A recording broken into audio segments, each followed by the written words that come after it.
Matopo mountains, and then to the east of Zimbabwe there are the great mountains known as the Inyangani, the Weeping Moon Mountains.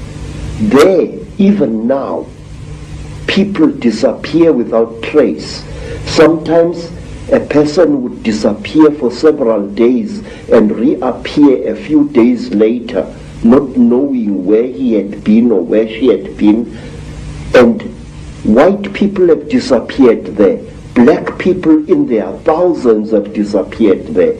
It was there that I also went missing for 4 days in 1959 in one of the most traumatic experiences of my life. What happened? Well, it's a long story, sir. My teacher, Elizabeth Moyo, had sent me to get a special herb which grows only on the foothills of those mountains. It was just an ordinary day like any other, just beautiful day like this one outside here. And I love the African wilderness. I'm at home in the bush, especially in the days when I was still in good health. I love the animals, I love their smell, and I love the smell of the vegetation. And I was looking for this herb when all of a sudden a bright blue mist fell all around me.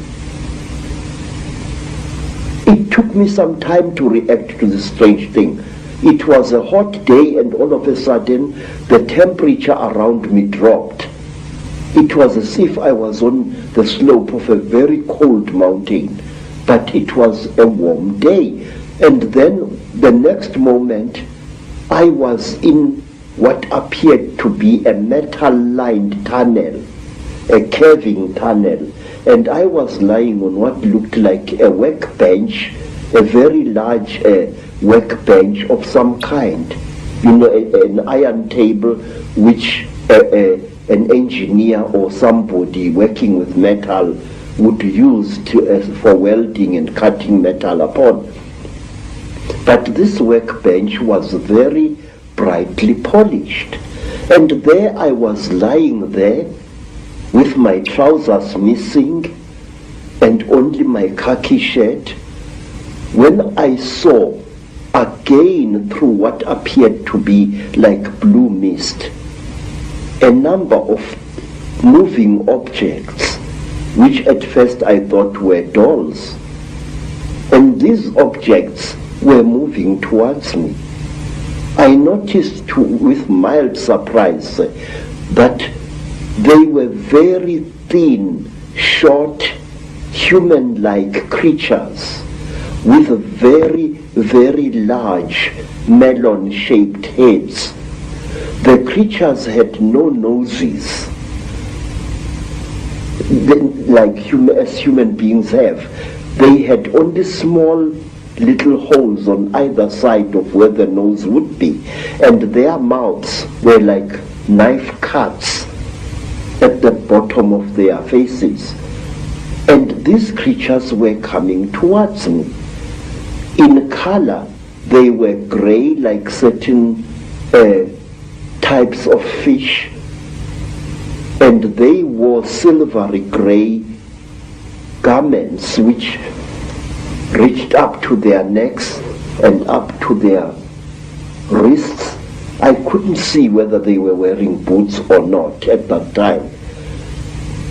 And while I was looking at these creatures, I suddenly was aware that something was above me, standing there, and I looked up straight into the face of one of them, a much taller one than the others.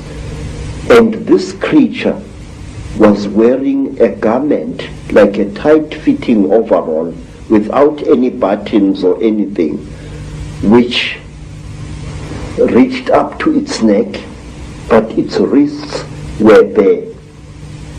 I noticed that the creature had very long fingers. Its fingers had extra, and each of its fingers had an extra joint, and it ended in a claw, a black claw like that of a chicken or a certain kind of bird, and that its thumb was not here, but here in the middle of the hand. And this thing was standing above my head and looking down at me, and I was looking at its eyes, which were very strange indeed.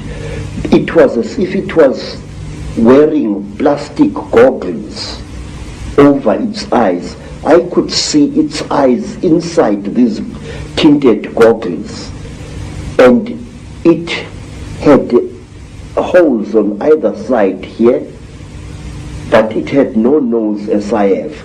Its jaws were very small, and its mouth was a slit with tiny little scale-like things where its lips should be.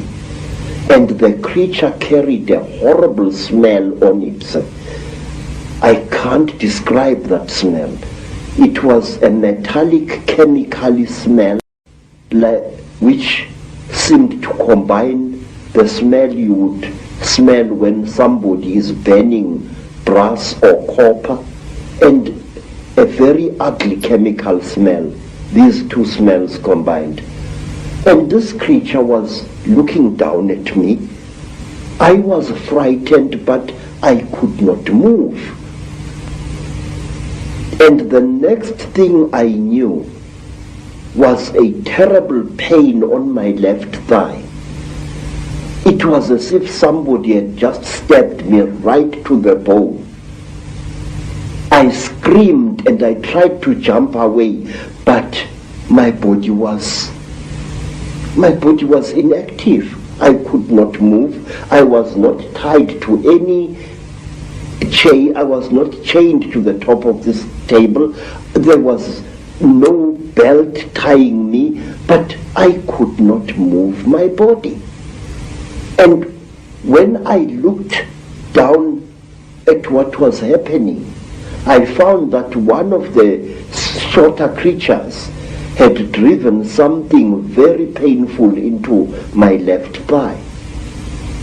And then, while I watched horrified, the creature pulled out this thing, and I saw that it was like a pencil made of shining metal with what appeared to be a flexible cable at the back. And before I could do anything, sir, my head was seized by the creature above me. It caught me on either side of the head like this. And then third creature drove something into my right nostril here. It was as if I had been shot. The pain was so terrible, sir, that I screamed and screamed. Blood filled my mouth, blood spattered out of the nostril, and the creature did not seem to care. I was stupefied. The pain was so intense, so terrible. And then, quietly, brutally, the creature pulled out the thing that it had stabbed me in the nose with, and blood flowed into my mouth, out of my nostril, and I was choking. And then the big creature coldly turned my head this way, so that blood came out of the mouth, and which gave me some kind of relief. And after what seemed like an eternity of pain, the creature brought something out of somewhere which looked like an old-fashioned tea strainer in appearance, and it put this thing close to my nose. And then I seemed to drift away and the pain subsided. You know, sir, it was torture so intense that even now I can't describe it. And then something else happened. A fourth creature started rummaging between my legs, and it pulled out my organ of manhood and stuck something into that. It was very strange, but I wasn't feeling any pain now. But I could feel the flexible cable moving inside me, right into my body. And then, I can't describe it. It was as if my seed was being sucked out by this small, bright, flexible cable. And then the creature just pulled it out. I screamed and I cried and I screamed, but I could not move. And then something happened which to this day still amazes me. After the creature had pulled out the flexible cable from my organ, the creature just stood there looking at my organ. And I was so terrified that I urinated and accidentally urinated against the chest of the creature. It jumped away as if I had shot it, and it stumbled backwards. But its face didn't show any expression. Its mouth didn't even open, but the way the creature reacted, trembling all over, it was as if I had really hit it, but it was wearing this kind of garment. And after that, I was left alone, except for the big creature which stood to my right side this time, with its arms folded, looking down at me. And then, while I was looking at this creature, trying to appeal to it, no pain anymore, no pain, please, I was pleading. Pictures suddenly flooded my mind. Pictures of buildings sunk in a red lake of water. Buildings rotting away. Buildings that appeared as if they had been bombed. And cities sunk in terrible mud. Trees sticking out like rotten ghosts, trees without leaves, without branches, sticking out of the mud as if they had been poisoned. I saw visions of this. And then, through an entrance which I had not seen before, came a strange and terrible beings. It was exactly like this. It was tall, made entirely of metal, with burning eyes and a snout. It didn't do anything. It just moved and came to stand at my left side. It didn't touch me or anything like that. It just stood there, making a strange humming sound. Wow, wow, wow, wow, wow, wow, like that. And then, from behind this metal creature, there appeared another creature. It was so radically different from the grey creatures in that it looked exactly like an earthly human being. It had a pink skin like that of a white woman. It had golden hair, and its ears were definitely pointed like those of an animal. Its eyes were slightly slanting. They were pale, pale blue, and never once did they blink. It was like this, nude, and there was a tail-like appendage at its back, which was very visible as it walked away after it had done to me what it did. What this thing did, it climbed over me and made love to me. And I noticed that unlike normal women, its breasts were set too high in its chest, and they were very, very hard in appearance. And that here, the pubic hair as well as the hair in the armpits was a fiery red, as if it had been dyed. And this thing didn't even blink. Its eyes were just like this, looking at you as if there was no liquid in the eyes. Just an unblinking, terrible stare. And it was a small creature, about the size of a 16-year-old girl. But it was very, very heavy as it sat on top of me. And there was no emotion in that whole nonsense. There was no, I just, and then the creatures took me out of that room after the metal creature and this pink creature had gone. This creature took me out of that room, assisted by another one, and they pushed me along a corridor which curved slowly in that direction, towards my right. And there I was shown many things which even today I don't understand. I was shown little versions of this creature swimming in huge cylinders made out of what looked like glass, in a pinkish liquid, like ugly little frogs inside the liquid.